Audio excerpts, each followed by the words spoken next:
Be sure to share, like, subscribe, and comment down below, and make sure you turn on notifications by clicking on that bell icon.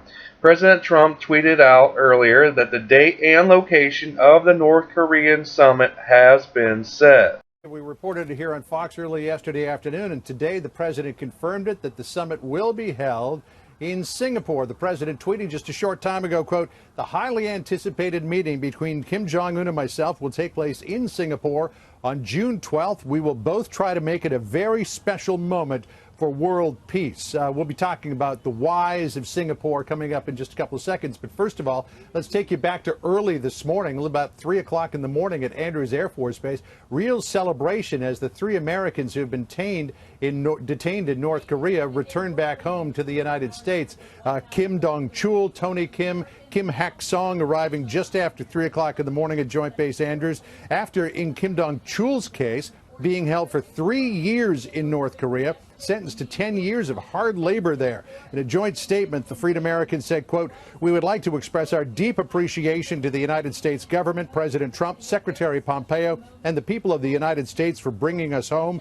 We thank God and all our families and friends who prayed for us and for our return. God bless America, the greatest nation in the world." The goodwill gesture was a real confidence-building step ahead of the expected summit between the president and Kim Jong-un. Early this morning, the president even more optimistic about the chances that the summit could bear fruit, believing that Kim may indeed be changing his ways. Listen here.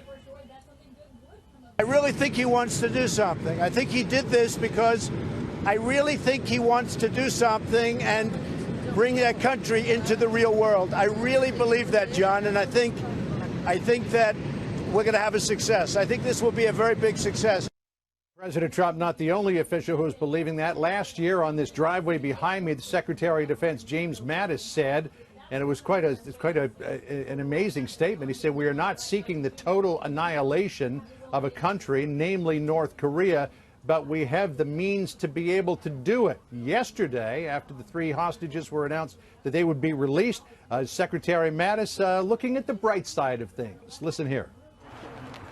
Reassert certainly their capability concerns us on the military side. However, we see there is some reason for optimism. We said all along this was a diplomatically led effort, backed up by military force. I think there is reason for some optimism that these talks could be fruitful.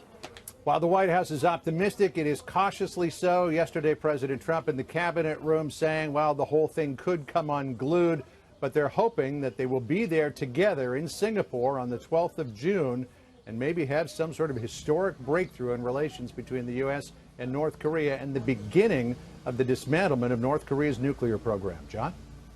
Why did the Singapore site get the pick for the summit, John? Well, I mean, there's a number of different reasons, and it fits a number of different criteria. First of all, it's neutral ground in that it's neither North nor South Korea. Certainly the United States is a close ally of Singapore, but they didn't want to have it on the Korean Peninsula. Secondly, it's a big modern city. It's got all the facilities that you would need for this sort of thing. It is fairly close to North Korea. There's word that Kim Jong-un does not have the fleet of aircraft necessary to travel a long distance. Also, it's in Asia, which I think is very symbolic. I mean, you don't want to have an Asian summit that involves North and South Korea in some place like Sweden or Switzerland when you could actually have it in the region. And it also has excellent security, which, of course, is a prerequisite for anywhere that the president travels. So at the moment, Singapore, June 12th, we will be there with bells on. John? The eyes of the world will be watching. John Roberts, Chief White House Correspondent, thank you.